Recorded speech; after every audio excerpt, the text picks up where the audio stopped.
Bonjour tout le monde. Pour commencer, je tiens à rappeler que nous avons terminé le premier chapitre. Le premier chapitre, donc proprement dit, nous avons étudié la résolution des équations non linéaires. Lorsqu'on dit équation non linéaire, ça veut dire que nous étions en train de chercher des solutions approchées, il faut souligner ça, de l'équation, qui prend la forme f de x égale à 0 avec f, une fonction qui vérifie donc quelques propriétés qui vont nous assurer qu'il y a une racine unique dans un intervalle bien précis. Bon, nous avons vu d'abord les conditions pour que la racine existe et qu'il soit bien localisé dans un intervalle, pour qu'il soit unique, ça aussi c'est important. Et nous avons vu deux méthodes. Les méthodes où il n'y a pas de conditions de convergence sont les méthodes dichotomie et Lagrange. Et nous avons vu deux méthodes avec des conditions de convergence, c'est-à-dire qu'ils ne donnent pas toujours la méthode ou la suite construite par la méthode ne converge pas dans tous les cas. Et en particulier, c'était la méthode de Newton et la méthode point fixe avec quelques variantes. Nous avons vu donc globalement ces méthodes, nous avons vu les algorithmes, nous avons parlé des tests d'arrêt, mais c'était quoi généralement ce chapitre? Ben voilà, de l'analyse numérique. Nous avons un problème mathématique, f de x égale à 0, à résoudre. Ne voulons pas utiliser les méthodes exactes, peut-être qu'ils n'existent pas, peut-être qu'ils sont difficiles, bon, peu importe, mais on veut utiliser des méthodes d'analyse numérique, qui bien sûr sont des méthodes mathématiques avant tout, mais l'analyse numérique. Donc, quelle est la méthode globalement? Ben, la méthode repose sur la construction d'une suite, xn ou xk, ce que vous voulez. Donc, la construction de cette suite, après, par différentes méthodes, et si on arrive à démontrer que cette suite converge vers la solution du problème initial, x bar, qui est la solution de l'équation, si on arrive à construire cette suite xn ou xk qui converge vers x bar, on peut considérer xn à partir d'un certain rang comme une valeur approchée de la solution. Vous savez, la limite, lorsque n tend vers plus l'infini, les termes de la suite deviennent très proches de la limite, et donc à un certain moment, on peut dire, voilà, avec une précision telle, nous avons xn est une valeur approchée. Le xn peut être 3, comme peut être 100, comme peut être 1000, hein, le n. Mais on sait que ces méthodes-là, les deux premières méthodes, dichotomie Lagrange, toujours xn convergent vers x bar, d'accord? Par contre, pour les méthodes de point fixe et dichotomie, point fixe et le Newton, nous avons des conditions. C'est sans vérifier, nous avons des conditions suffisantes. C'est sans vérifier, ça va nous aider à confirmer que la suite xn converge. S'ils ne sont pas vérifiés, nous ne pouvons donc rien déduire, il faut peut-être changer de méthode. Bon, c'était là, on va dire, l'idée principale du premier chapitre. L'idée deuxième chapitre, c'est un peu la même chose, sauf que là, nous n'allons pas utiliser ou travailler sur des équations ou une équation qui a une solution. Nous avons travaillé sur soit une fonction, soit donc un ensemble de points. Et donc, nous allons essayer de trouver donc une approximation, si vous voulez. Il ne s'agit pas de x bar, qui était donc dans le premier chapitre un nombre réel, solution de l'équation, mais ça va être une fonction ou un ensemble de points. Donc, ce que nous allons faire ici, et là on parle d'interpolation, d'approximation et d'interpolation polynomiale, mais nous allons parler beaucoup plus par rapport à l'interpolation polynomiale. L'approximation, c'est juste pour pouvoir faire la comparaison. Donc, nous allons parler de l'interpolation polynomiale. Dans ce titre-là, il y a polynomial, donc il y a polynôme, et ça veut dire que les polynômes vont être utilisés. Ils vont être utilisés pour donner une approximation, soit d'une fonction, soit d'une famille de points. Donc, ce que nous allons voir dans ce chapitre, c'est d'abord une motivation pratique, position de problème pour comprendre quel est le problème qui nous intéresse ici par rapport au chapitre 2. Comme on parle souvent d'approximation, nous allons essayer de expliquer la différence entre l'interpolation et l'approximation, parce que peut-être on peut confondre les deux, mais ils ne sont pas identiques. Nous allons voir le polynôme d'interpolation de Lagrange, qui est une première méthode pour déterminer le polynôme d'interpolation. Puis, nous allons voir la méthode directe et la méthode de Newton qui est basée sur les différences divisées. Vers la fin de ce chapitre, nous allons donc voir comment améliorer l'interpolation, estimer l'erreur, parce que dès qu'on a, donc comme le premier chapitre, dès qu'on remplace la valeur exacte ou la solution exacte ou la formulation exacte par une valeur approchée, estimée ou approximative, ben, il y a une marge d'erreur que nous avons commise ici. Il y a une marge d'erreur commise. Alors, il faut savoir estimer, évaluer cette marge d'erreur, parce que sinon, si on ne contrôle pas l'erreur, ben, il se peut que nous allons nous éloigner de la solution et donc les calculs ne serviront plus à rien. Et nous allons dire un mot vers la fin sur les autres formes d'interpolation qu'on peut rencontrer. Alors, pour comprendre ce problème on va dire, et ce besoin d'interpolation, ben, supposons que nous avons une fonction f de x. Est-ce que vous arrivez à voir le tableau là?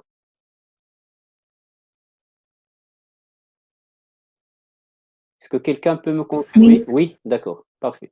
Bien, donc, supposons que nous avons une fonction f qui peut être, bon, un peu, on va dire, compliquée comme on veut, avec des arcs sinus, des arcs tangentes, des sinus hyperboliques, voilà, tout ce que vous voulez, d'accord?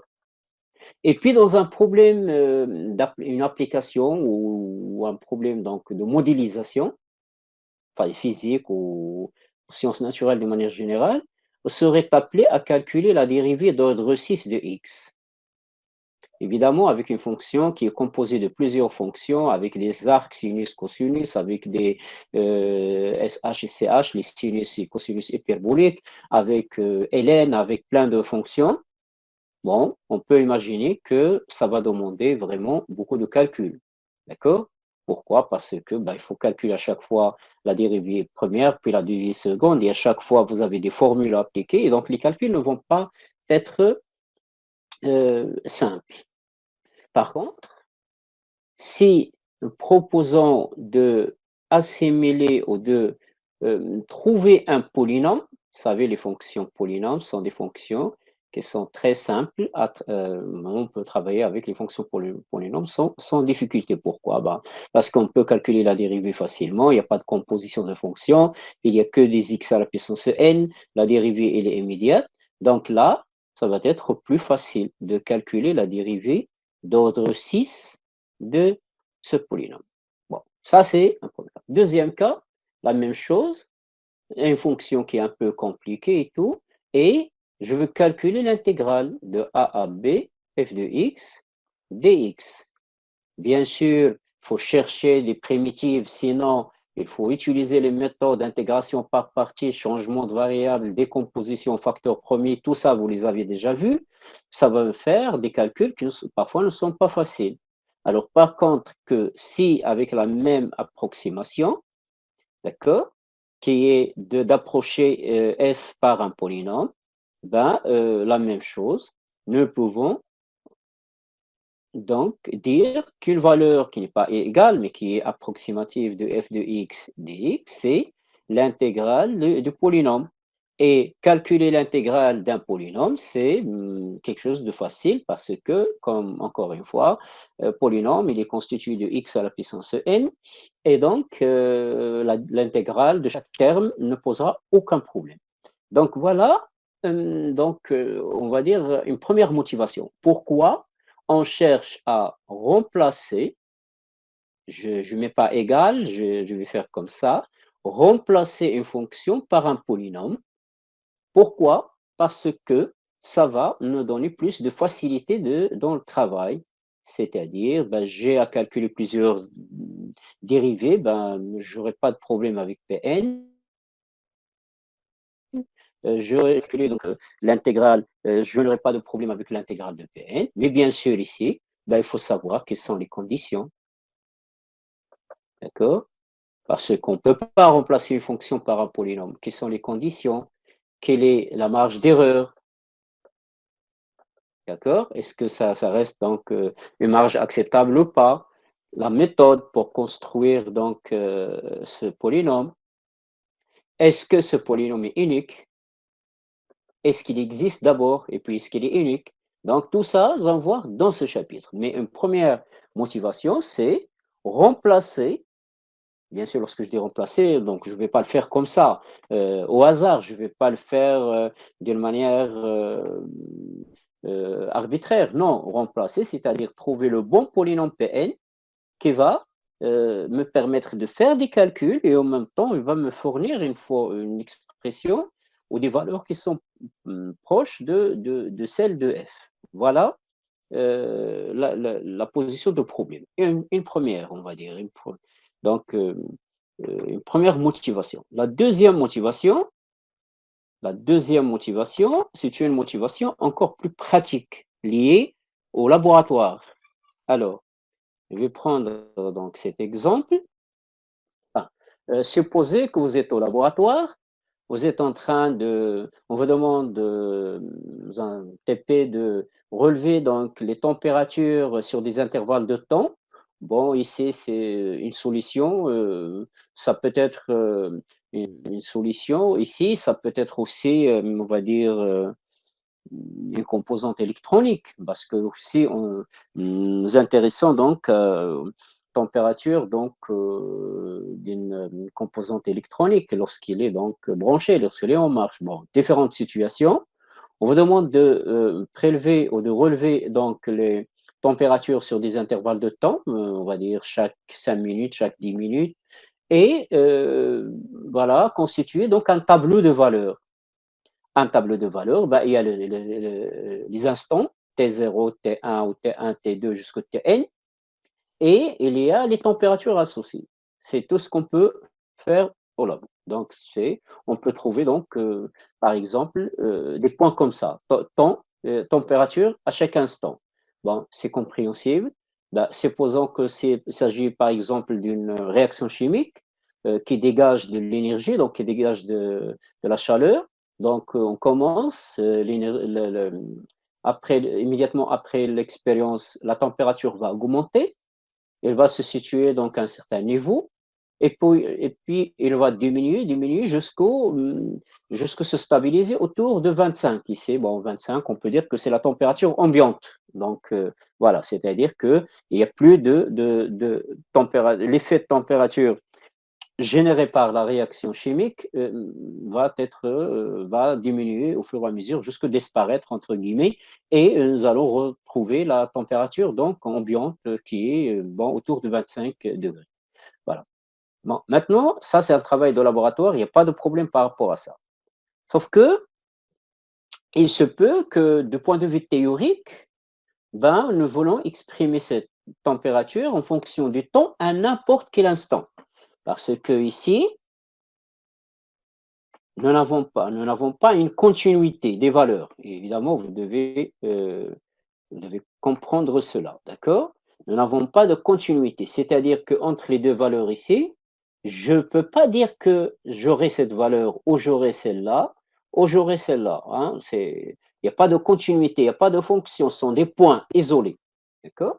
Évidemment, nous avons une tendance, oui, mais nous n'avons pas de fonction. Si maintenant on veut exprimer donc la température comme fonction du temps. Grand T égale à F de petit t, avec une formulation explicite.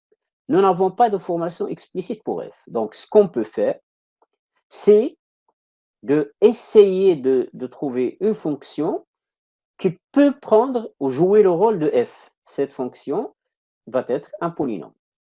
Comme ça, nous allons pouvoir dire, ben voilà, la variable grand T, la température, est peut-être décrite par le polynôme tel Pn de petit t de temps.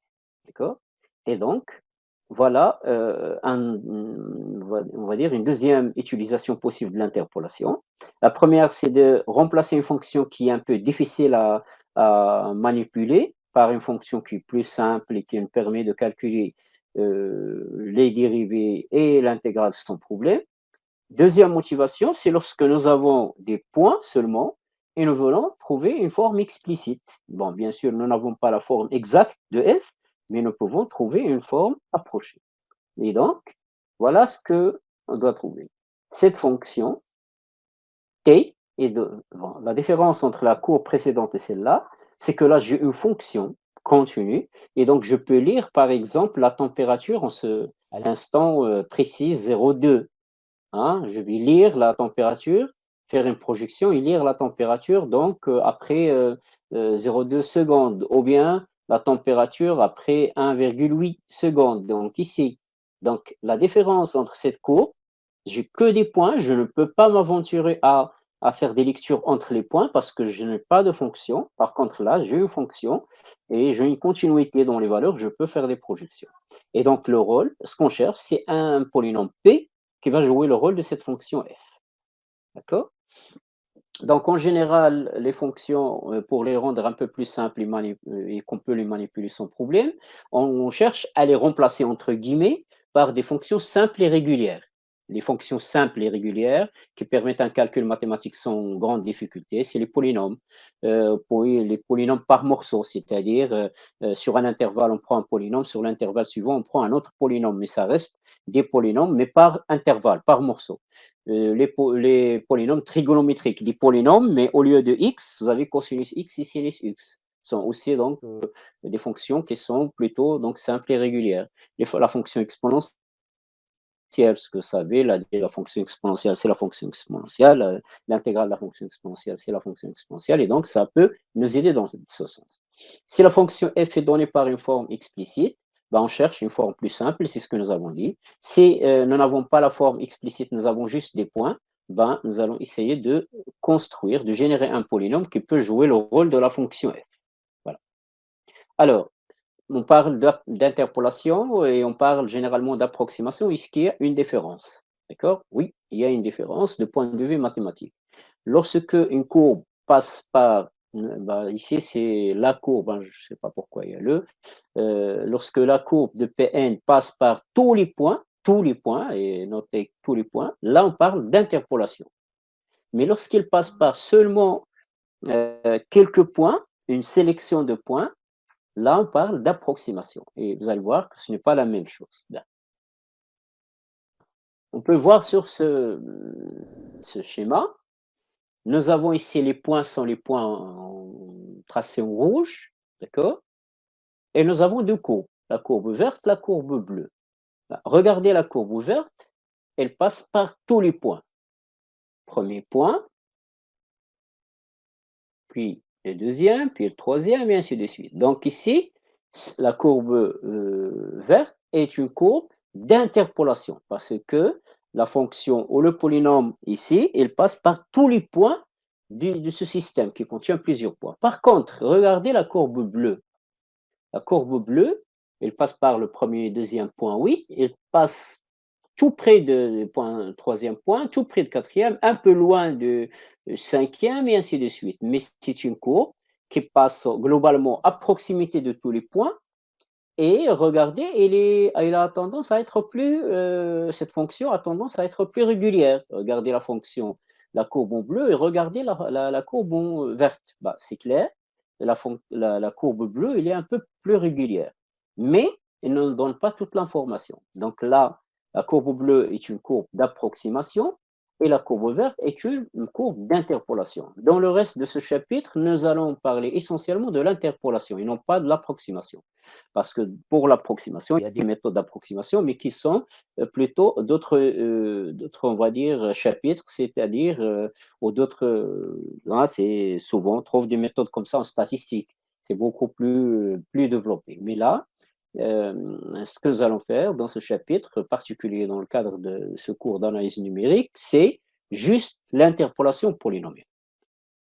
Alors, à titre de rappel, vous avez donc étudié l'espace vectoriel des polynômes de degré inférieur ou égal à n ou de degré au plus égal à n.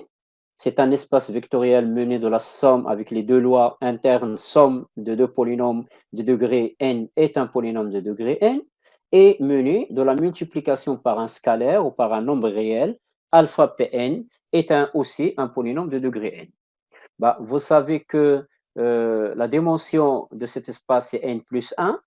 Là-bas, la base canonique plus précisément est donnée par les vecteurs 1x, x au carré jusqu'au xn, bien sûr. Donc, c'est des choses que vous avez étudiées en S2. Et la position de notre problème, c'est qu'on se donne une fonction avec la seule condition qu'il soit continu. Hein, nous avons besoin que de la continuité. Et une sélection ou un système de points x0, xn dans l'intervalle AB. Ben, de x0 à xn, nous avons n plus 1 point. Ça, il faut vraiment ne pas l'oublier. Donc, ce sont des points dans l'intervalle AB. Et donc, on cherche quoi? Ben, on cherche un polynôme de degré n qui vérifie la condition qu'il est, ou les conditions, qu'il coïncide avec la fonction f dans tous les points xi. C'est-à-dire, donc, bon, voilà, c'est-à-dire Pn xi égale à f xi. C'est exactement la condition. Donc, ce que nous avons par rapport à cette situation, nous avons f en fonction de classe C0, c'est-à-dire continu. Nous avons un système de points. Ici, c'est n plus 1 point, il ne faut pas l'oublier. D'accord? Et on cherche à déterminer un polynôme Pn de degré, ici, degré inférieur ou égal à n. Ce n'est pas forcément égal à n, c'est la définition de l'espace vectoriel Pn de x, c'est de degré inférieur ou égal à n ou bien au plus égal à n, qui vérifie Pn de xi égale à f de xi. D'accord?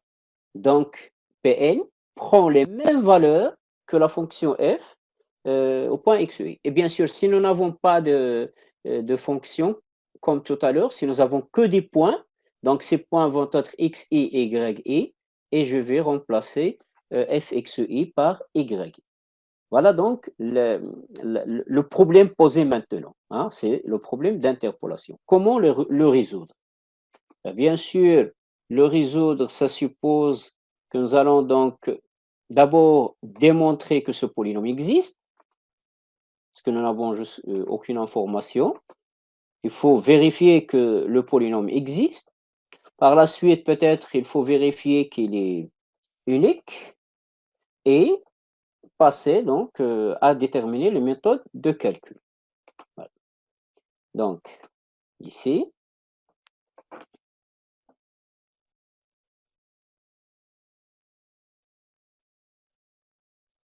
donc c'est la position de problème, c'est la méthode de résolution.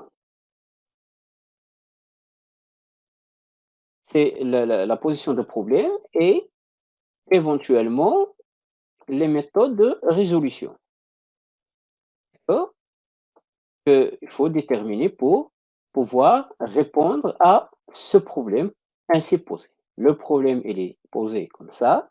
Maintenant, il faut déterminer que ce polynôme appelé polynôme d'interpolation existe et se poser la question lorsqu'il existe, est-ce qu'il est unique?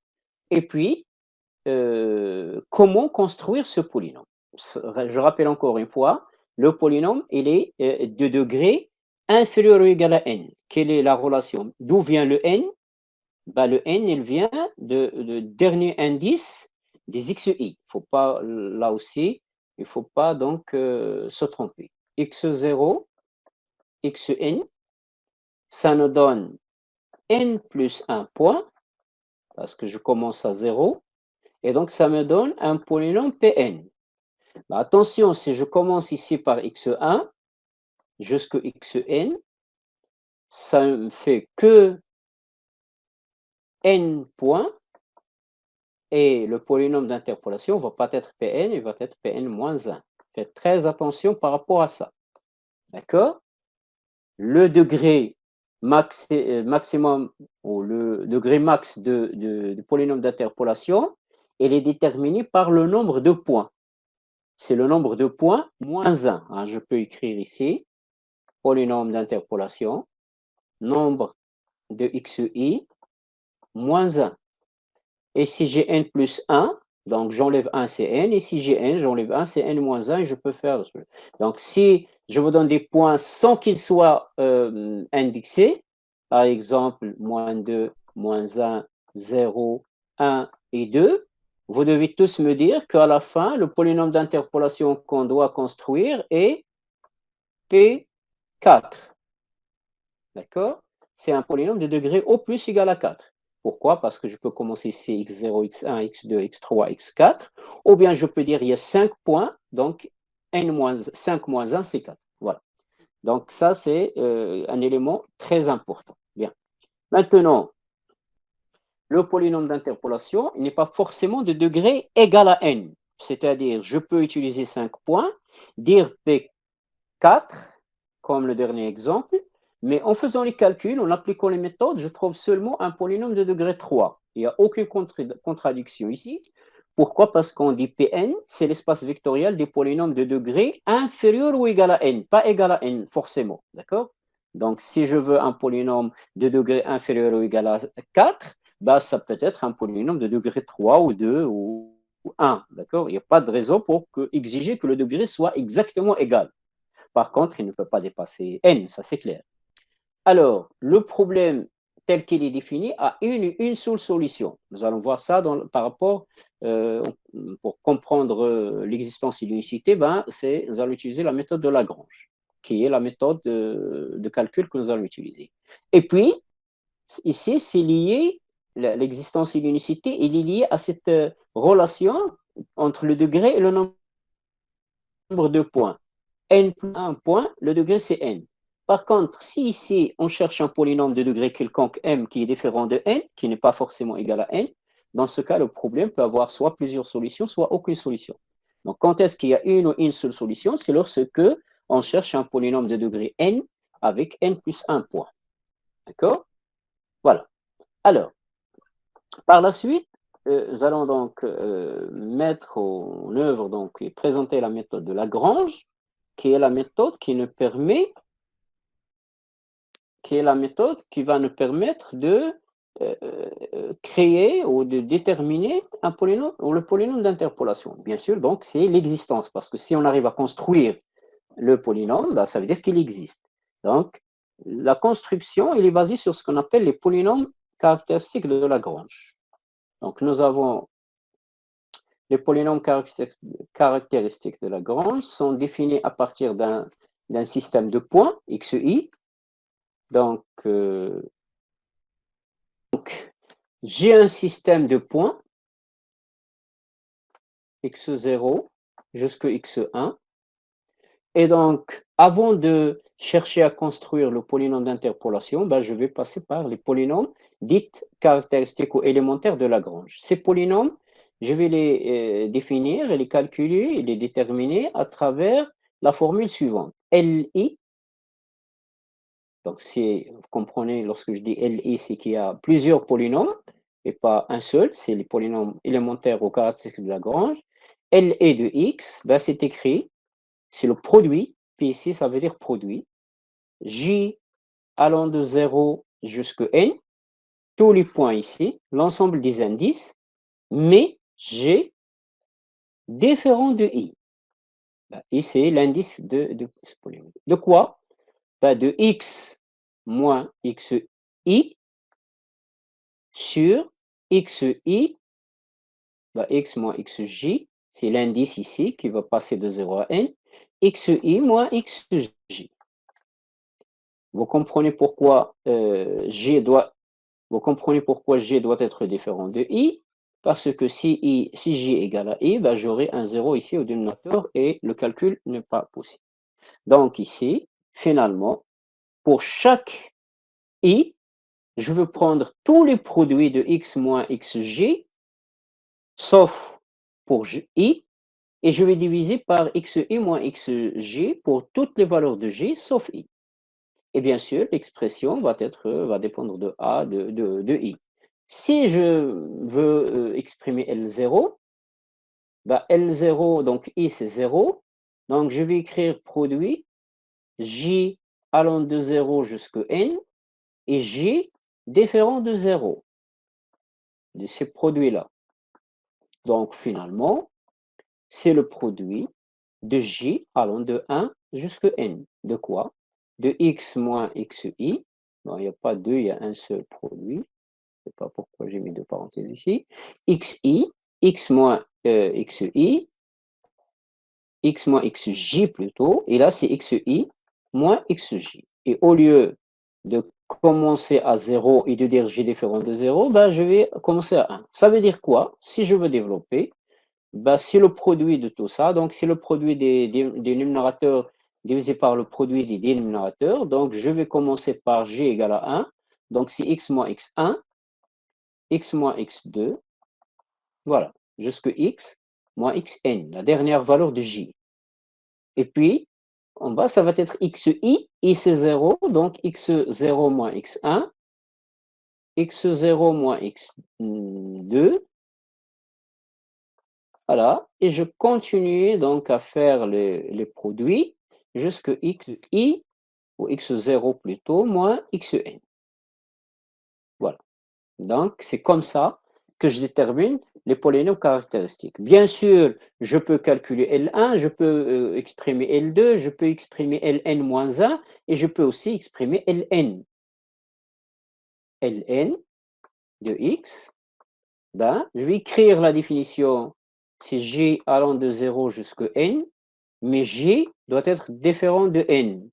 Donc ça veut dire, ben, de ce produit-là, ça veut dire quoi? Ça veut dire que c'est le produit de j allant de 0, mais je m'arrêterai à n-1, parce que g est différent de n. De quoi? De xn, de x moins xg sur xn moins xj, parce que ici, xi, c'est xn. Hein? Et ici, il prend la valeur n. Et donc après, ben, je vais pouvoir développer comme ça a été le cas donc, auparavant sans aucune difficulté. Donc, c'est les polynômes caractéristiques de Lagrange. Donc, ce que nous allons voir par la suite, c'est que ces polynômes ont des propriétés donc importantes. D'abord, chaque polynôme Li est de degré n. Ça, on peut lui expliquer pourquoi. D'accord? On peut l'expliquer.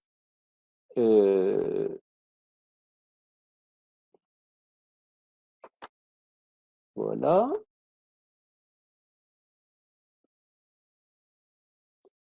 Bien. On peut l'expliquer de la manière suivante. Regardez ici, j'ai le produit de j allant de 0 jusqu'à n. J'ai combien de termes? J'ai dit ici, j'ai n plus 1 terme. Mais j'enlève 1. Pourquoi? Parce que j'impose à j d'être différent de i. Donc j'ai n termes. Donc ce produit contient n termes. Et pour chaque terme ici, j'ai x moins une constante. Hein, par rapport à x, c'est une constante. Donc je multiplie n facteurs qui contient, chaque facteur contient x.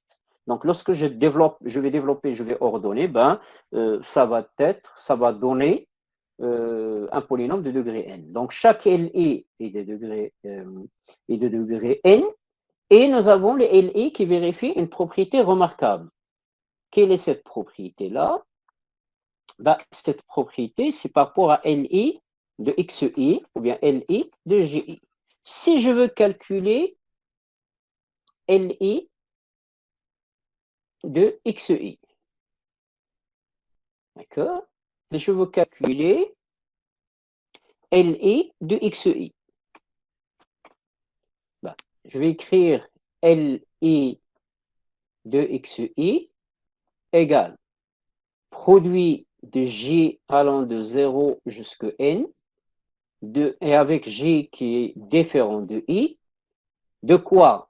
Ici, je n'ai pas x, j'ai xi. Donc, je vais écrire xi moins xj divisé par xi moins xj. Rappelez-vous, dans la formule initiale, il y avait Lix égale le produit, et là, il y avait x. Ce que j'ai fait, c'est que j'ai remplacé x par xi. Hein, c'est l'utilisation de l'expression de ce polynôme. Regardez ce que j'ai ici. G est différent de i, donc il n'y a aucun problème pour le dénominateur, il ne va pas être égal à 0. Mais j'ai xi moins xg sur xi moins xg qui est égal à 1. Et comme je vais multiplier 1 par 1 par 1 plusieurs fois, ben, j'ai 1, sans problème. D'accord? Maintenant, dans le même ordre d'idée, si je considère LI de xk, je ne peux pas utiliser xj parce que j'ai l'habitude d'utiliser g ici. LI de xk, c'est le produit de g allant de 0 jusqu'à n, g différent de k, d'accord? De quoi? Xk, donc je vais mettre ici, moins xj sur xi moins xj. Voilà. Alors, regardez ici, G, il va prendre quelle valeur? Et il va prendre toutes les valeurs sauf I. Sauf I ici. Voilà. Il va prendre toutes les valeurs de 0 à N, sauf I. G ne va pas pouvoir prendre I. Donc, dans ces valeurs de 0 à N, sauf I, il y a certains mots K, quelque part, soit avant, soit après. Disons là, K. Pourquoi? Parce que K, ici, il est supposé être différent de I. Parce que dans le premier cas, nous avons LI de XI, et là, on veut voir ce que ça va arriver dans le cas contraire, c'est-à-dire K différent de I. Donc, regardez, s'il y a K ici, donc certainement, XG ici va prendre toutes les valeurs X0 jusqu'à Xn, et ne va pas prendre Xi, non, d'accord? Mais elle va prendre Xk. Lorsque xg va être égal à xk, on aura xk moins xk qui est 0. Et comme il s'agit d'un produit, donc après tout calcul, ça va donner 0. Donc on trouve en fait que Li de xj est égal à 2k. 1 si i égale à j, 0 si i différent de j. Ça doit vous rappeler le symbole de Kronecker que vous utilisez en physique aussi, delta ij, qui prend la valeur 1 en cas d'égalité de I et J, la valeur de 0 en cas de différentes valeurs. Voilà donc une propriété remarquable ou deux propriétés remarquables de ces polynômes de Lagrange. Donc finalement, nous avons n plus un polynôme de 0 à n qui sont de degré n, et donc on peut, ils sont génératrices, on peut définir donc à chaque fois on peut définir à chaque fois l'écriture sous forme Pn de x égale à sigma de fxi Li de x. Il suffit de montrer que cette famille est libre parce que l'espace il est de dimension n plus 1 et la base contient n plus 1, il y a n plus 1 polynôme de Lagrange. Donc, pour vérifier qu'il s'agit d'une base, il suffit de montrer que la famille est libre, chose qui n'est pas très difficile. Et donc, il devient une famille génératrice. Et génératrice, j'ai un polynôme Pn que je peux l'écrire comme combinaison suivant la base des Li. Regardez, la base initiale de l'espace Pn de x était, la base initiale était 1 x au carré jusqu'à xn. C'est la base canonique. C'est pourquoi nous avons l'habitude d'écrire Pn xn égale à an x à la puissance n plus an moins 1 x à la puissance n moins 1 plus jusqu'à 0. C'est une écriture, hein, c'est sigma ai x à la puissance i. Donc c'est une écriture suivant i allant de 0 à n. C'est une écriture suivant la base canonique. Maintenant, on vous dit que L0, L1 et Ln vont constituer une base aussi du même espace. Et donc, Pn de x, on peut l'écrire comme sigma alpha i Li de x. I allant de 0 jusqu'à n. Et pour obtenir polynôme d'interpolation, nous allons remplacer f alpha i par f de xi, hein, par identification. Donc, nous avons ici démontré l'existence du polynôme d'interpolation. Reste l'unicité. L'existence, bon, c'est-à-dire, est-ce qu'on peut construire le polynôme d'interpolation? Ben oui, il se fait à partir des xi, construire les Li et écrire la formule Pn égale à sigma fx et li. Et voilà notre polynôme d'interpolation. Maintenant, est-ce que le polynôme d'interpolation est unique? D'accord? Parce que l'existence, maintenant, nous l'avons à travers les polynômes de Lagrange. Est-ce qu'il est unique? Bon, je vais reprendre donc la situation. Des points de x0 à xn. Je vais donc dire que j'ai un premier polynôme P qui appartient à Pn de x, de degré inférieur ou égal à n, qui est un polynôme d'interpolation. Ce polynôme, il vérifie quoi? Ben, bien sûr, j'ai une fonction aussi. Ce polynôme, il vérifie quoi? Le fait qu'il soit un polynôme d'interpolation, il va vérifier Pn, bon, je peux écrire Pn ici, il veut vérifier Pn de xi égale f de xi. Oh, bon, c'est pareil, d'accord? Je vais dire qu'il y a encore un culot n, un deuxième donc polynôme d'interpolation de la même manière. Il va vérifier quoi? Ben, il va vérifier culot n de xi égale f de xi. Si je fais la différence des deux, ben, j'aurai Pn de xi moins culot n de xi qui est égal à 0. Or, nous avons une loi donc de la somme et par conséquent la soustraction. La différence de deux polynômes de degré n et d'un polynôme de degré n. Donc, je peux écrire Pn moins Q ln n de xi égale à 0. Ah, cette dernière écriture veut dire quoi? Veut dire xi est une racine de ce polynôme que je peux noter h.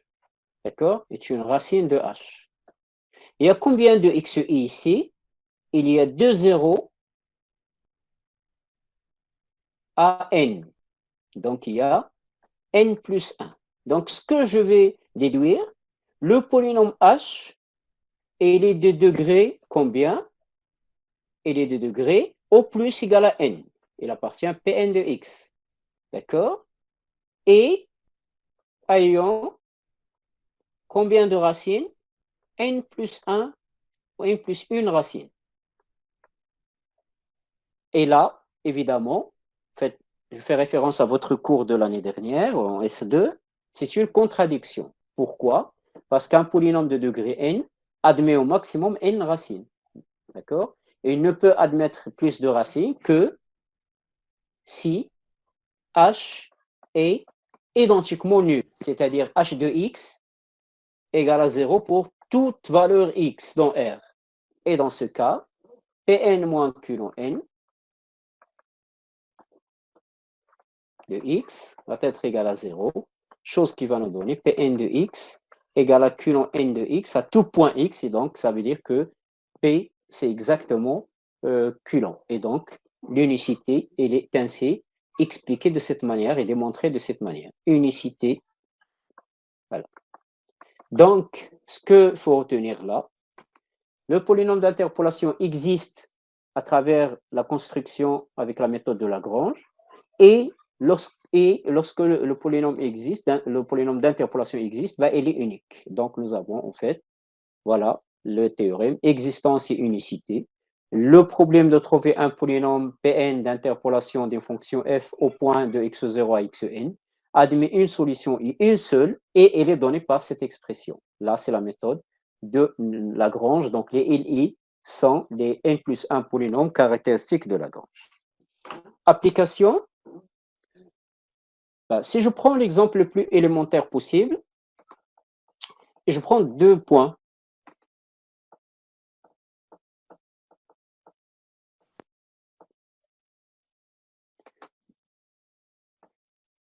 Je vais prendre 2 points.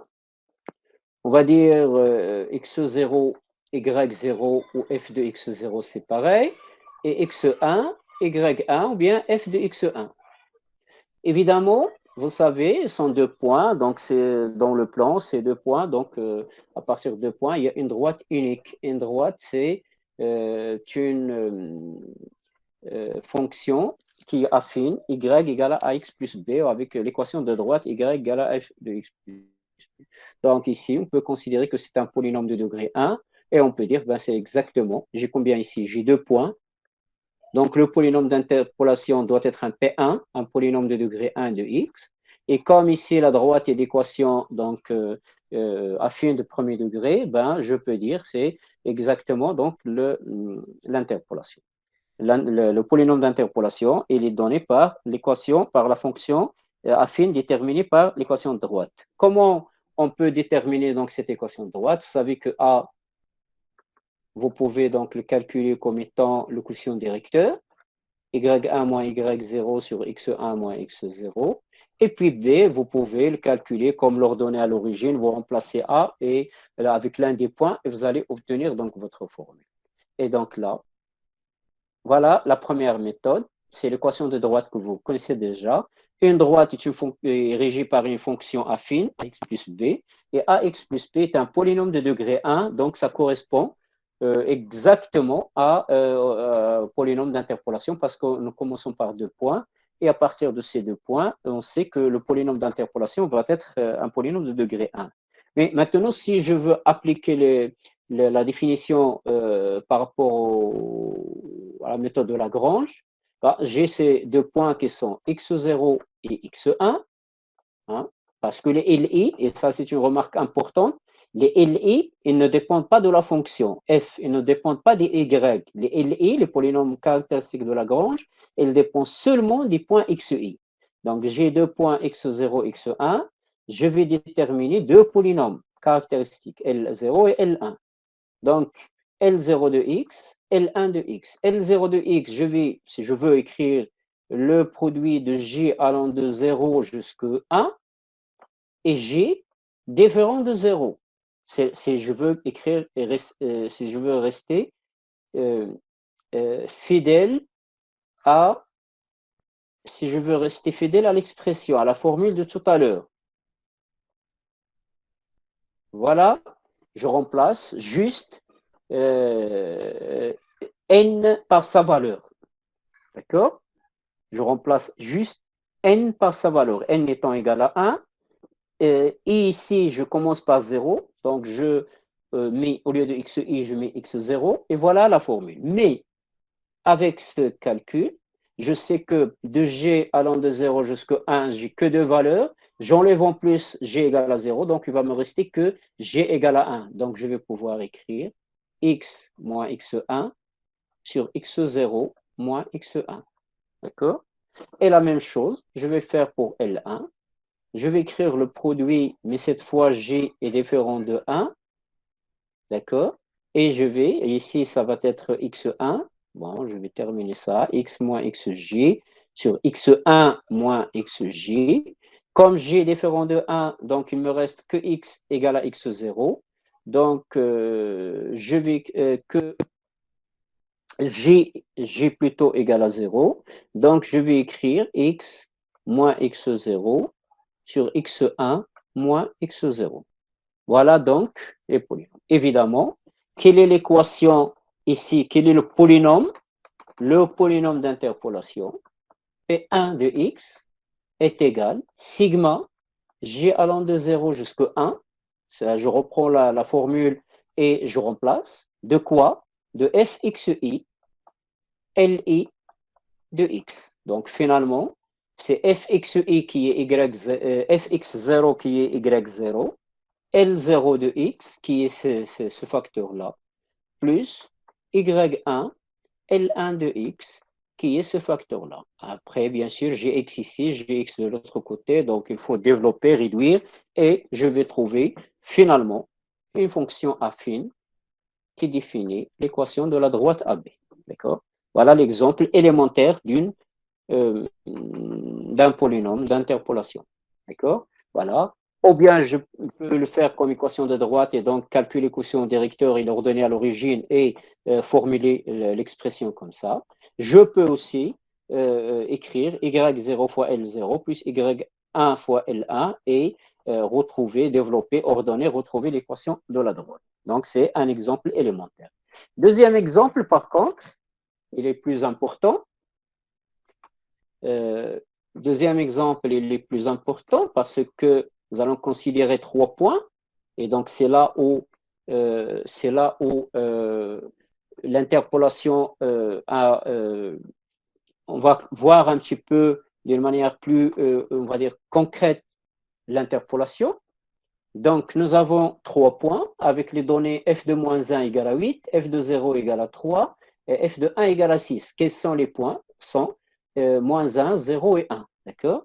Donc, comme je le dis, et je le précise encore, les polynômes de Lagrange, les polynômes élémentaires ou caractéristiques de Lagrange ne dépendent pas de la fonction f. Donc, pour calculer les LI, j'ai besoin seulement des xi. Donc, les xi, c'est moins 1, 0 et 1.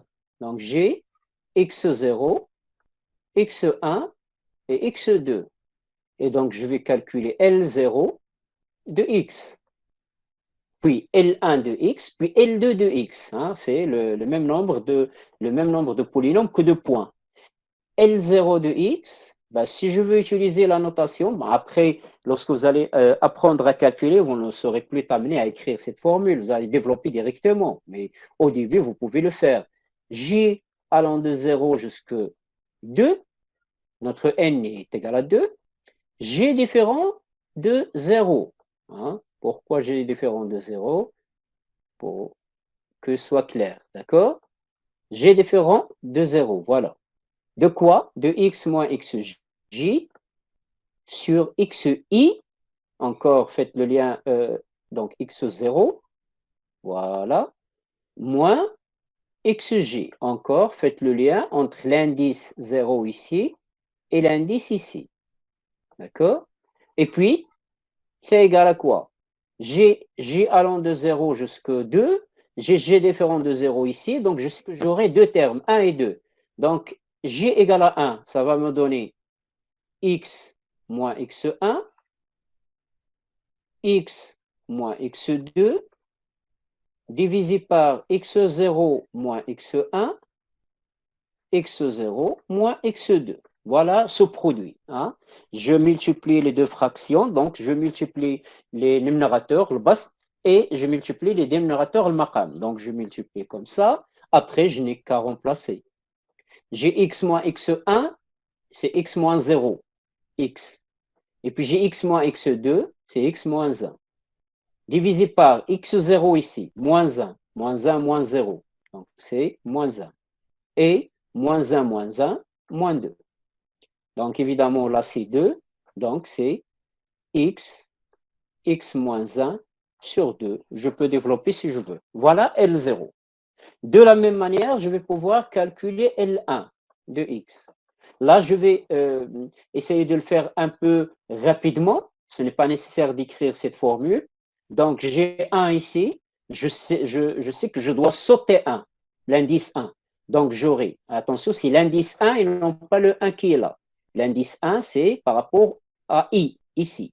Donc, je vais sauter. Donc, ça veut dire, je vais écrire x moins 1, x moins 1. Donc, ici, je n'ai pas le terme associé à 0 qui est 1, divisé par, et j'utilise x1, 0 moins 1, 0 moins 1. Regardez ici, je remplace x par xi, qui c'est 1. Donc, je remplace x par x1 et x par x1. Donc, finalement, j'aurai ici x plus 1 fois x moins 1, c'est une identité remarquable, vous le savez, c'est x au carré moins 1, divisé par, là j'aurai 1 et la moins 1 par moins 1. Bon.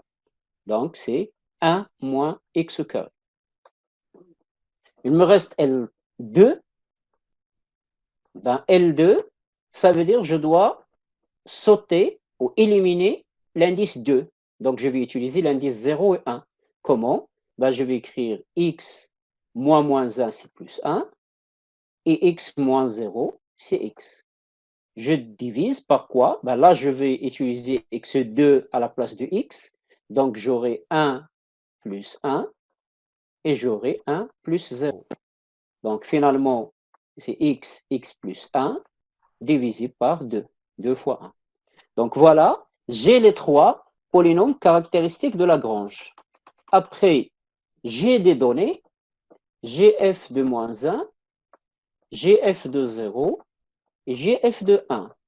8, non, 6, 0 et 8. Bon, c'est mes calculs, ma mémoire est bonne. Voilà, f-1, c'est 8. D'accord. Voilà, donc voilà. Je vais finalement pouvoir écrire le polynôme d'interpolation que je cherche. Ce polynôme, il est de degré combien? Il est de degré 2. Pourquoi? Parce que j'ai 3 points, d'accord? J'ai x0, x1, x2.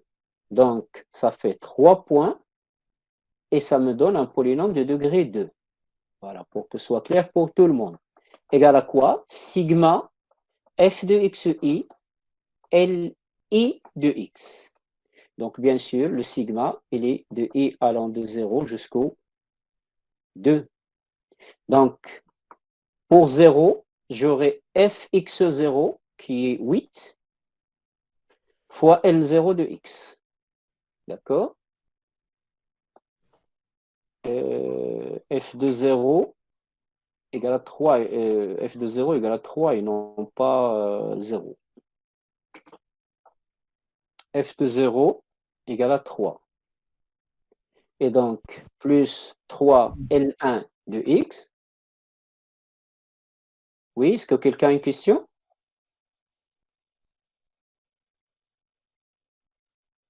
Plus 6 L2 de x. Voilà comment je vais écrire mon polynôme d'interpolation. F0, L0 plus F1, Fx1, L1 plus Fx2, L2.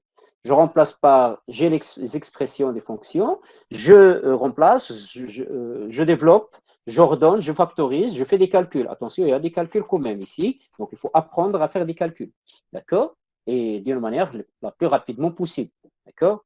Si aujourd'hui un étudiant essaye de développer l'identité remarquable étape par étape en faisant 3 lignes de calcul, ça va être beaucoup. Donc, il faut vraiment savoir faire des calculs d'une manière un peu, on va dire, rapide et précise. Bon, après, il faut développer ces calculs. Nous avons ici le résultat. Alors voilà, 1 moins x carré, 1x carré plus 1 demi x carré plus x, c'est les 3 polynômes de Lagrange. Voilà P2. Et je développe à la fin, je trouve 4x carré moins x plus 3. Donc ici, c'est un polynôme d'interpolation par rapport aux 3 points. Donc, nous pouvons vérifier une chose ici. Je peux, bon ça c'est, je vous ai parlé déjà de la dernière fois de GeoGebra comme un outil que vous pouvez utiliser pour visualiser et comparer donc ce que vous faites. Ça vous permet de comparer et tout. Donc ici, si j'essaie de tracer la fonction, le polynôme d'interpolation qui est 4x carré, 4x carré moins x plus 3, il faut vérifier. Voilà.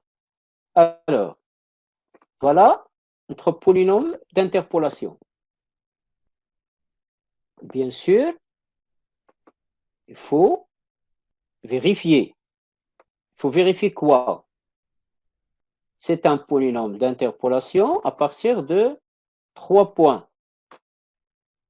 Et il faut vérifier les 3 points. Alors, quels sont ces 3 points? Les 3 points, c'est le point d'abscisse moins 1, le point d'abscisse 0 et le point d'abscisse 1.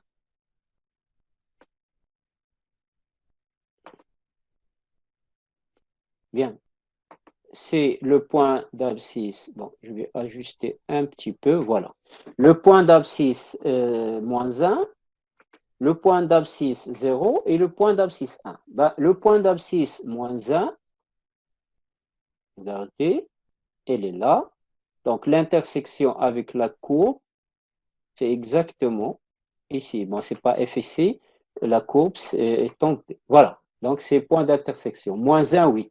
Rappelez-vous, F de moins 1, c'était 8. Deuxième point, c'est le point d'intersection ici, avec x égale à 0.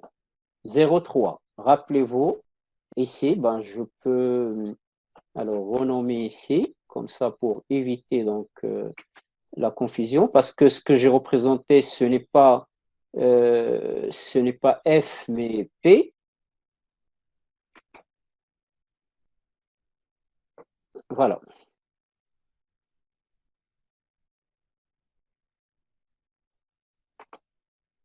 D'accord? Donc, le polynôme, il est là. L'autre point, il est ici. Le troisième, ça correspond à x égale à 1. Donc, c'est ce point-là, c'est 1, 6. Ben, rappelez-vous, f de moins 1, c'était 8. F de 0, c'était 3. F de 1 est 6. Donc, j'ai ici le polynôme. La courbe verte, c'est le polynôme qui coïncide avec la fonction f sur ces 3 points. Et donc, c'est le polynôme d'interpolation de degré 2. Sur quel intervalle? Là, c'est une remarque très importante. On peut dire que seulement sur l'intervalle moins 1, 1. Je ne peux pas sortir de l'intervalle. X moins 1, c'est la plus petite valeur xi, x0, et 1, c'est la plus grande valeur de xi qui est 1, d'accord, qui est x2. Donc, c'est le polynôme d'interpolation. Comment comprendre donc un polynôme d'interpolation comme celui-là? Ça veut dire quoi?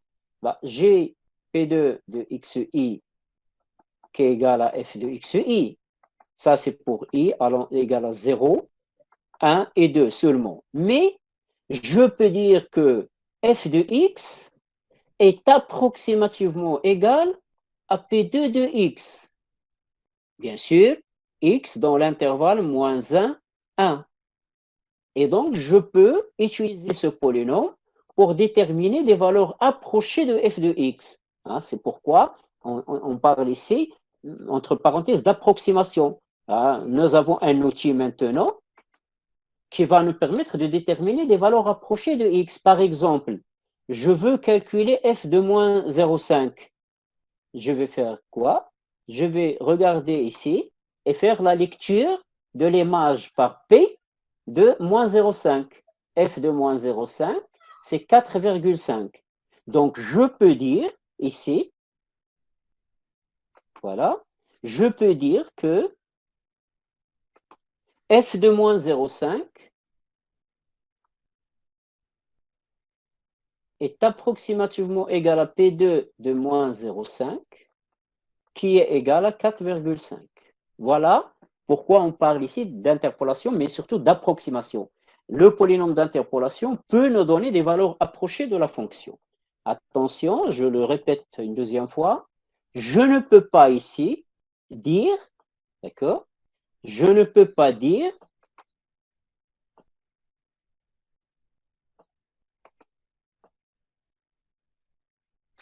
je ne peux pas ici venir ici à 1,5, d'accord, faire le point d'intersection un peu plus haut et dire, ben voilà, f de moins 5, plutôt f de 1,5, voilà, est approximativement égal à P2 de 1,5 et lire la valeur la plus haute. C'est faux. Pourquoi? Parce que 1,5 n'appartient pas à l'intervalle d'interpolation qui est moins 1, 1. Et donc, si je veux une valeur approchée de 1,5, ben, il faut changer les points et changer l'intervalle d'interpolation. C'est une remarque très importante qu'il ne faut pas oublier. Voilà. Alors, ici, je peux prendre un deuxième exemple, et là, la fonction f, c'est la fonction exponentielle habituelle. J'ai encore les 3 points, moins 1, 0 et 1. Le fait que j'ai les mêmes points, ça veut dire que les polynômes de Lagrange vont être les mêmes. Hein, rappelez-vous, encore une fois, les polynômes de Lagrange ne dépendent que des x et y. Ils ne dépendent pas de la fonction. Donc, je n'ai pas ici, je ne vais pas recalculer les polynômes de Lagrange, je les ai déjà calculés. Il suffit d'appliquer la définition. P2 égale à l'image de moins 1, c'est exponentielle moins 1 fois L0, plus l'image de 0, c'est exponentielle 0 fois L1, plus l'image de 1, donc exponentielle 1, L2. Je remplace, j'ordonne, je développe, je fais tout ce que le travail de présentation de la forme finale de mon polynôme. Et donc, je vais retrouver cette expression. Je peux aussi calculer des valeurs approchées de exponentielle 1 plus moins 1 et tout, d'accord, pour obtenir une formule un peu plus simple. Et voilà le polynôme qui va approcher, qui va rencontrer la fonction exponentielle en 3 points, mais qui va s'éloigner dans les autres points. D'accord? Donc maintenant, par rapport à la deuxième méthode, la deuxième méthode, rappelez-vous tout à l'heure avec 2 points, ce que nous avons dit. Nous avons dit, bon, je termine ça, nous avons dit, pour 2 points, x0, x1, nous avons une droite AB, et l'équation de la droite, c'est y égale à ax plus b. J'ai calculé A par la méthode géométrique, coefficient directeur, B l'ordonnée à l'origine, j'ai déterminé l'équation, ou j'ai aussi comme deuxième méthode utilisé les polynômes de Lagrange et je trouvais l'équation. Mais maintenant, je peux utiliser une autre méthode, laquelle? C'est la méthode la plus simple possible. Ici, c'est la droite AB qui passe par 2 points A et B. Donc, les coordonnées de A vérifient cette équation, les coordonnées de B vérifient aussi cette équation. Les coordonnées de A sont quoi? Y0 égale à AX0 plus B. Et Y1 égale à AX1 plus B. Donc, finalement, ce que je cherche, c'est A et B. J'ai un système, 2 équations, 2 inconnues. La résolution va me donner A et B. D'accord? Donc, comme ça, directement, à travers un système, je peux déterminer le polynôme. Ce même travail, je peux le faire si je cherche un polynôme de degré 2, si j'ai 3 points, x0, x1 et x2. Je vais dire que P2 de x, c'est quoi? C'est ax carré plus bx plus c, un polynôme de degré 2. 3 points, donc le polynôme d'interpolation, il est de degré 2. Et je vais faire quoi? Je vais remplacer par les coordonnées des 3 points. y0, bon, je vais écrire ax0 au carré plus bx plus c égale à y0. Et ax carré plus x1 au carré plus bx1 plus c égale à y1. Et ax2 au carré plus bx2 plus c égale à y2. C'est un système de 3 équations, 3 inconnues. S'il admet une solution, je vais pouvoir déterminer les 3 coefficients. Et déterminer les 3 coefficients, ça revient à déterminer le polynôme. Donc ici, c'est ce qu'on appelle la méthode directe. C'est-à-dire, j'écris l'expression de la fonction, plutôt de polynôme. Je connais le degré, donc je peux toujours écrire l'expression avec des inconnus, des coefficients A, B, C, D, ce que je veux.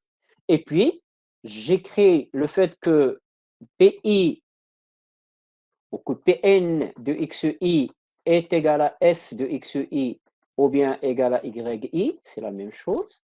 Et puis, je vais développer les calculs, je vais retrouver un système que je dois résoudre. Et là, c'est là la difficulté. Bah, pour le système ici, pour 2 équations, tout le monde sait comment résoudre ce système, il n'y a pas de problème. Pour 3, bon, vous pouvez utiliser les méthodes que vous connaissez, Cramer ou par substitution, et se rendre à un système de 2 variables et puis les résoudre. Mais est-ce qu'il est toujours possible de résoudre un système quelconque? C'est là la difficulté.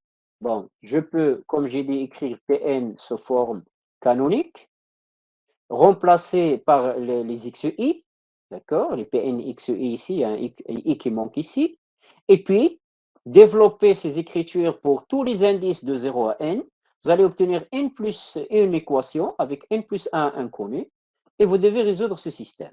Bien sûr, c'est une méthode qui n'est pas pratique lorsque n prend des grandes valeurs. Lorsque n égale à 1 ou 2, vous pouvez faire les calculs, même 3. Mais au-delà de ça, les calculs vont devenir donc compliqués et vous ne pouvez pas faire ces calculs directement. C'est pourquoi on dit que c'est une méthode qui est une méthode pédagogique. il vous explique, il vous donne une idée sur le polynôme d'interpolation, mais jusqu'à l'utiliser réellement dans les calculs, ça va être difficile, sauf pour n égale à 1 ou 2. D'accord? C'est plus. Voilà la deuxième. Bien sûr, de point de vue mathématique, on peut transformer le système en équation matricielle, c'est ce que vous avez fait en S2. Et là, nous avons la matrice A, cette matrice ici, et elle est constituée de ces colonnes 1, x0, x1, xn, x au carré, x0 au carré, x1 au carré, xn au carré, jusqu'à x0 à la puissance n. C'est une matrice qui est connue en sciences mathématiques, c'est la matrice dite de Van de Monde, et on sait qu'elle est inversible. Donc, on sait que ce système va admettre une solution, et ça va confirmer le résultat de tout à l'heure, c'est que le polynôme d'interpolation existe toujours. Donc ici, là aussi, du point de vue mathématique, on sait que ce système admet une solution unique parce que c'est un système qui s'écrit sous forme matricielle comme étant AX égale à B et avec le A, une matrice qui est inversible. Voilà, mais c'est une méthode qu'on ne va pas utiliser dans le pratique sauf pour des cas particulier, n égale à 1, n égale à 2 ou n égale à 3 à la limite. Bien. Troisième et dernière méthode. Bon, avant donc de passer à la dernière méthode, j'ai juste une petite remarque à faire. Bah, tout à l'heure, nous avons donc traité le cas d'interpolation, voilà, avec 3 points. C'était quoi ces 3 points? Moins 1, 0 et 1. Si maintenant je remplace ces 3 points, moins 0,5, 0 et 0,5. Donc ici, c'est P2. Ici, je vais dire Q 2. La question que je peux me poser ici, est-ce qu'il y a une relation entre P2 et Q 2? D'accord? Ou est-ce qu'il y a une liaison? P2 est l'interpolation de F sur les 3 points moins 1, 0, 1. Q2 est l'interpolation de F sur les 3 points toujours, mais je modifie, je change des points moins 0,5, 0 et 0,5. Est-ce qu'il y a une relation entre P2 et Q2? La réponse est non. Et la différence peut être même énorme entre ces deux, parce que l'interpolation dépend étroitement des points choisis comme point d'interpolation. Nous pouvons voir ici un exemple. Voilà.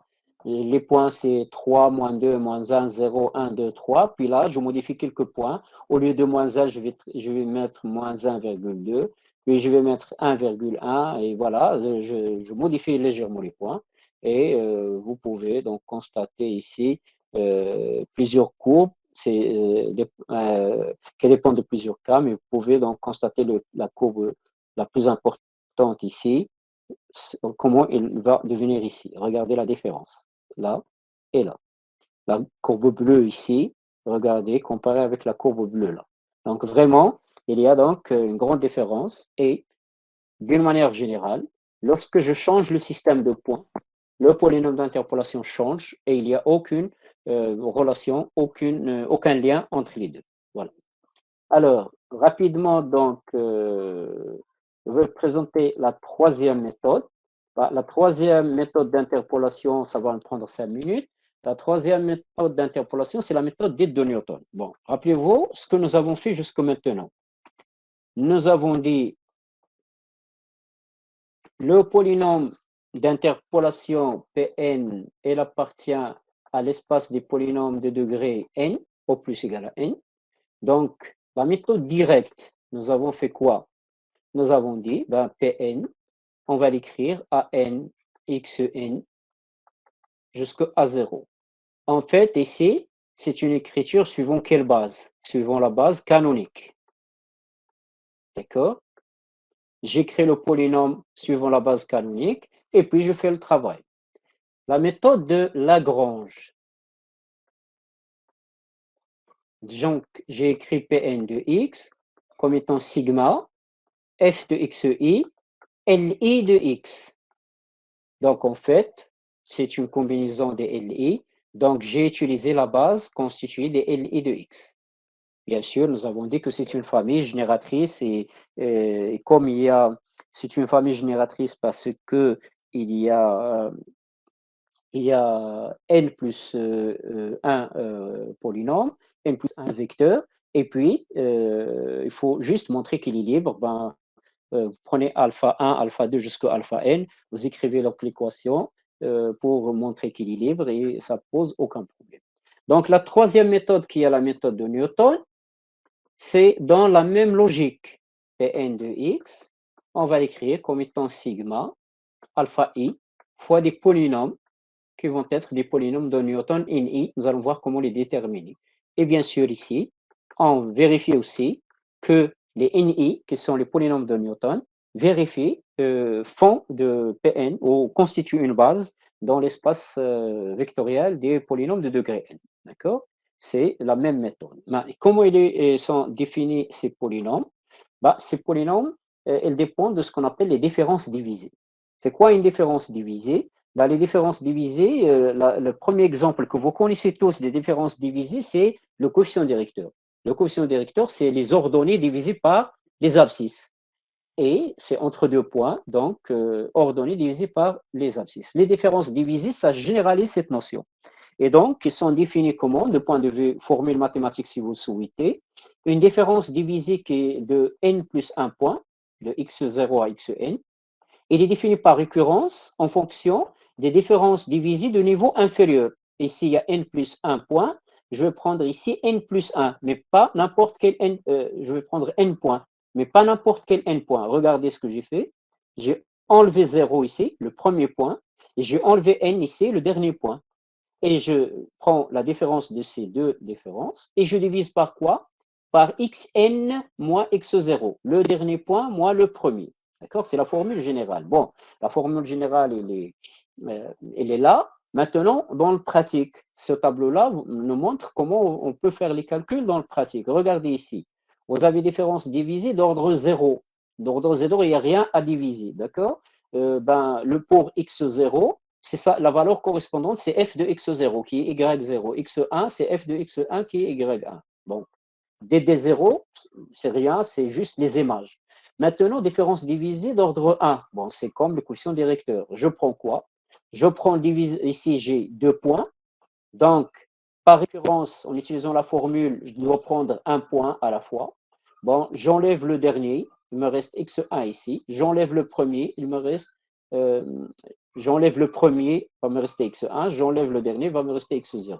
Mais x1 et x0, ils sont où? Ils sont là. Donc 1, y1 moins y0. Si je calcule y1 moins y0 sur x1 moins x0, c'est exactement le quotient directeur. Donc les dd1 sont les coefficients directeurs entre les points. D'accord? x1, x0, x2, x1, x3, x2. Remarquez que ici, j'ai aucune valeur. Pourquoi?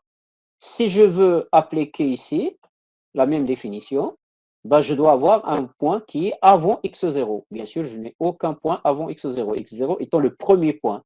Donc, je ne peux pas calculer cette différence divisée ici. Donc, je vais laisser cette case vide. Maintenant, une fois que je termine cette colonne, je peux passer au niveau supérieur, qui sont des différences divisées d'ordre 2. Lorsque j'ai des d'ordre 2, ça veut dire qu'il y a 3 points. La première case, il est vide. Évidemment, je ne peux rien calculer ici. Et même la deuxième, pourquoi? Parce que j'ai une valeur ici, mais je n'ai pas une valeur avant. D'accord? Donc, je ne peux pas utiliser cette formule de récurrence qui utilise deux différences divisées. Donc, je vais encore laisser cette case vide. Et j'aurai ici x0, x1 jusqu'à x2, 3 points. Je vais faire quoi? Je vais enlever le premier point ici, enlever le deuxième point, le dernier point là. Ça va me faire différence de 2 dd d'ordre 1, mais je divise par le dernier point moins le premier, donc x2 moins x0, et non pas x1 moins x0. Et je vais calculer de cette manière, de la même manière les deux. Passons au niveau 3. Ben, je n'ai rien ici, non plus là, et même ici, parce que j'ai besoin de deux valeurs dd2 pour pouvoir calculer. Donc, j'ai seulement une seule valeur à calculer qui est de x0 à x3, 4 points. Je prends les 3 derniers points, j'enlève x0, et moins les 3 premiers points, j'enlève le dernier. Mais je divise sur le tout. Voilà donc ces différences divisées. Comme ça peut pas vous paraître un petit peu compliqué, mais nous pouvons donc faire les calculs d'une manière simple sur un tableau de cette manière. Si je prends 2 points, ou 3 points, ou 4 points, si vous voulez, 0, 1, 2, 3. Et je prends les valeurs, bon, moins 1, 0, 1 et 4. Donc ici, c'est les xi, là, c'est les yi. Donc, les yi, c'est exactement les dd0. J'ai aucun calcul à faire pour les dd0. Par contre, pour les dd1, les différences divisées d'ordre 1, je ne peux pas calculer cette valeur parce que je n'ai pas de points. Je vais commencer les calculs à partir de là. Comment?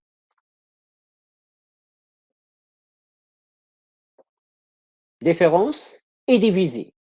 0 moins 1 divisé par 1 moins 0. C'est tout. Égal 1 sur 1, c'est exactement 1. Puis ici, 1 moins 0 divisé par 2 moins 1. Encore 1. Et là, la même chose. 4 moins 1 divisé par 3 moins 2, qui est égal à 4 moins 1, 3. Là, c'est 1, donc c'est 3. Voilà les différences divisées d'ordre 1. Après, bon, les DD2. Les différences divisées d'ordre 2. Je n'ai pas besoin d'aller de chercher à utiliser la formule parce que ça va me compliquer les calculs. Ce que je sais, c'est que je ne peux pas calculer la première valeur ni la deuxième parce que j'ai besoin de deux valeurs. Par contre, je peux calculer cette valeur, la troisième. Comment? Mais attention ici, je ne vais pas prendre la même chose. Regardez ce que je vais faire. Pourquoi? Parce que c'est DD2. Je dois utiliser 3 points, donc je dois sauter 1. Donc finalement, je vais écrire 1 moins 1 sur 2 moins 0. Bien sûr, ici, ça donne 0. Et là, je vais prendre 3 moins 1, mais je vais diviser par 3 moins 1 et non pas moins 2. Je dois sauter un point au milieu. Donc, c'est 3 moins 1 qui est égal 3 moins 1 sur 3 moins 1, c'est 1. D'accord? Finalement, j'ai deux valeurs ici, donc je peux calculer ou passer au niveau supérieur. Quel est ce niveau supérieur? Ben, ce niveau supérieur, c'est D3, différence divisée d'ordre 3. Attention, différence divisée d'ordre 3, ça utilise combien de points? 4 points, c'est-à-dire les 4 que j'ai ici. Je n'ai pas de valeur ici, je n'ai pas de valeur là, je ne peux pas calculer cette valeur, donc il me reste une seule valeur à calculer, c'est la dernière. Comment? Bah, je vais faire 1 moins 0. Ici, c'est les différences divisées du niveau inférieur. Et puis, je vais faire 3 moins 0. Hein, je saute 2 points cette fois, parce que c'est le niveau 3 ici. Donc, j'utilise 4 points. Donc, je commence par le dernier, et ben, j'arrive au premier, c'est clair. Et donc, 3 moins 0, chose qui va me donner un tiers. Et sont où ces coefficients importants maintenant qu'on va utiliser dans l'interpolation de Newton? Ben, sont les éléments sur la diagonale. Sur la diagonale, j'ai ici moins 1, j'ai ici 1, j'ai ici 0 et j'ai ici un tiers. C'est ce qu'on appelle les différences divisées sur diagonale ou les principaux que je vais utiliser dans l'interpolation de Newton. Alors, l'interpolation de Newton, elle est basée sur des polynômes in i. Ces polynômes in i, ils sont donnés n0 égale à 1, n1 égale à x moins x0. Regardez ici, il n'y a aucun calcul à faire. Et ça, c'est un peu le point fort de la méthode de Newton. Il n'y a pas les LI à calculer comme pour Lagrange.